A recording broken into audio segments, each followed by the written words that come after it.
শুভ সকাল, good morning. সকাল তাড়াতাড়ি আমি উঠে পড়লাম। দেখো তো আমার গবু সোনাকে স্নান করে আমার সোনা বাবাকে জন্মাষ্টমী গেল তো দেখো একটু দেখো আমার কিছু গোছ গাছ হয়নি গো, সব ছড়িয়ে ছিটিয়ে আছে চারিদিকে লন্ডভন্ড। দেখো তোমরা সেই দেখো বন্ধুরা, পুজোর বাসন টাসন কিচ্ছু এখন গোছ গাছ কিচ্ছু করতে পারিনি গো।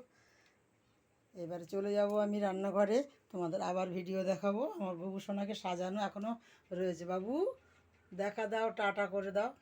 কি ভালো লাগছে, শুভ সকালে সোনা ঝরছে, সোনা সোনা ঝরে পড়ছে।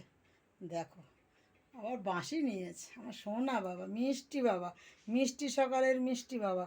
সবাই মাসিমণিদের, মামাইদের, দিদুনদের টাটা করে দাও বাবা। এবার আমি স্নান করে গবু সোনাকে দিয়ে আমি এবার চলে যাব আবার রান্না করতে হবে। এই সংসার জীবন আমাদের বড় ধর্ম। এই এর মধ্যে থেকে আমরা সবসময় মুখে কাজ, এই হাতে কাজ আর মুখে মধুর নাম বলি, হরে কৃষ্ণ, রাধে রাধে রাধে রাধে।